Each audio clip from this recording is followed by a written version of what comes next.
We're here at the 2014 NFL Case Challenge, sponsored by the NFL Media Group. Congratulations to all the teams for making it out here today, for being finalists.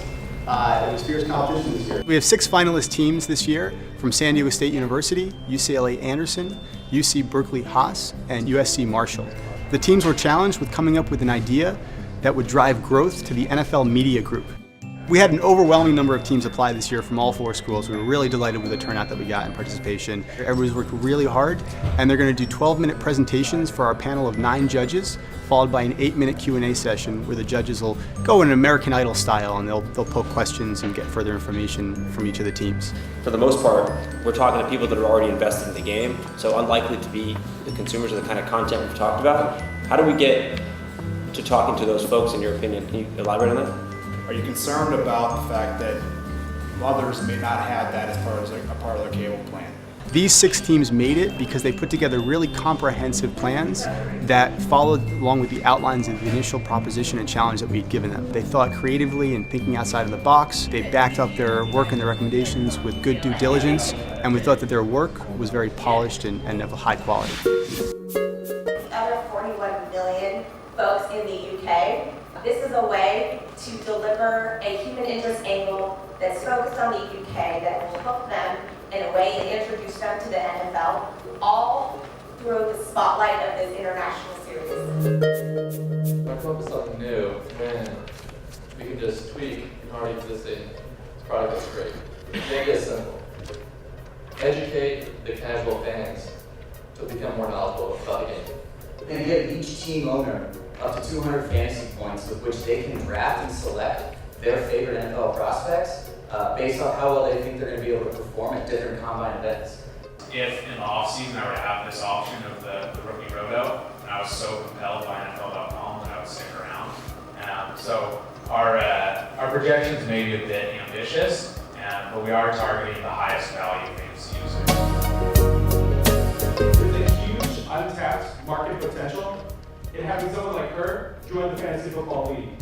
In today's global economy, the market is driven by access to broadband and really connectivity of smartphones. What we want to use this as a springboard for is to turn fans like Angela into avid and knowledgeable fans. So we want to first talk about a universal truth, and everyone loves their mom. On the left-hand side of the screen is a typical snapshot of the daytime programming on the network, and NFL Network has about 2,000 hours of original content programming. But the problem is, none of this content is targeted for women.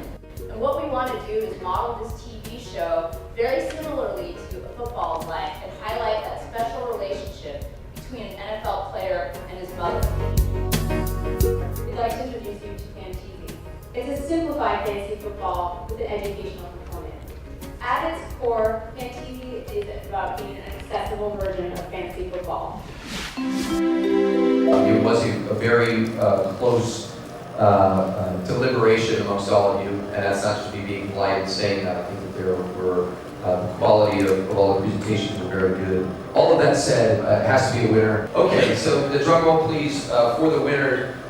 It was a very well thought out presentation. Not only that was the presentation well thought out, but the idea was strong. It was also something that I think you took it, you looked at it from all angles, and that was very much, I think, appreciated, made it to be as a very sustainable idea.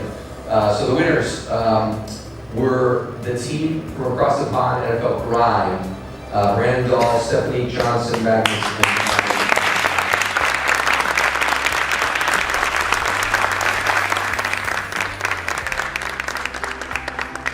So we just got out of the presentations, and the winning team was from Berkeley Haas, team across the pond.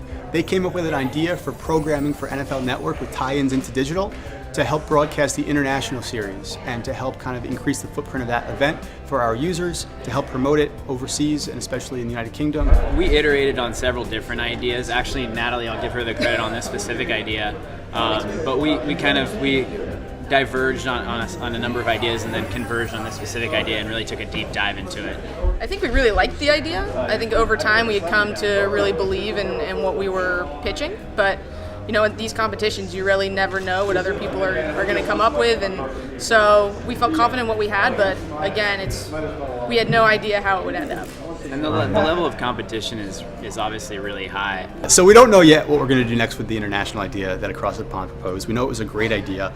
You heard George Scott, who leads our club sites and their digital efforts. He was really impressed with it. I saw him taking pretty vigorous notes, and I think it really kind of sparked some light bulbs in his mind of how he can help, especially with expansion efforts into the UK, and bring that idea into some of the things that his team is doing. So we'll have to see what happens next with the idea. You don't know, but certainly it was great. We're happy to have all the ideas today, and stay tuned.